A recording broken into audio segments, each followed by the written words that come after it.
ധനഹ 6-ാം തിങ്കൾ. മത്തായി സുവിശേഷം 18-ാം അധ്യായം 23 മുതൽ 35 വരെയുള്ള വാക്യങ്ങളുടെ വിശകലനം.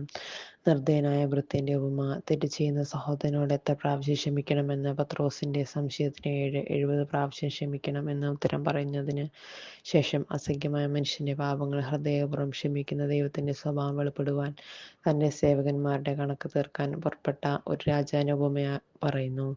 അതിലൊരു സേവകൻ രാജാവിന് 10,000 താലന്താണ് കടപ്പെട്ടിരുന്നത്രേ. 10,000 താലന്ത് എന്നത് ഇന്ത്യൻ കണക്കനുസരിച്ച് 2,50,00,000-ലധികം രൂപയാണത്രേ. അന്ന് കാലത്ത് ഒരു ദിവസത്തെ ഒരു കൂലി ഒരു ധനാറിയാണ്. ഏകദേശം 10,000-ഓളം ധനാറിയാണ് ഒരു താലന്ത്.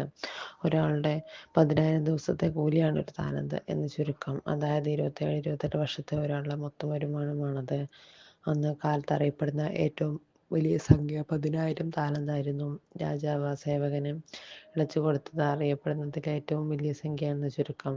ഈ രാജാവ് മനുഷ്യന്റെ നിരവധിയായ പാപങ്ങൾ ക്ഷമിക്കുന്ന ദൈവത്തെ പ്രതിനിധീകരിക്കുന്നു.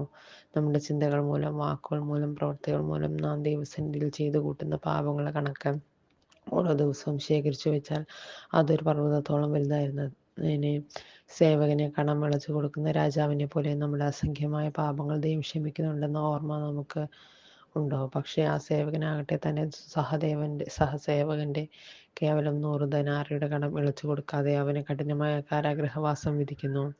തന്റെ സഹോദരന് നിസ്സാരമായ തെറ്റുകൾ പോലും ക്ഷമിക്കാൻ മടിക്കുന്ന ആ സേവകൻ നമ്മുടെ പ്രതിനിധിയാണ്. അങ്ങനെയെങ്കിൽ ദിവസത്തിൽ സ്വർഗസ്ഥനായ പിതാവ് നമുക്കും തക്കതായ ശിക്ഷ നൽകുമെന്ന മുന്നറിയിപ്പാണ് ഇന്നത്തെ സുവിശേഷം നൽകുന്നത്.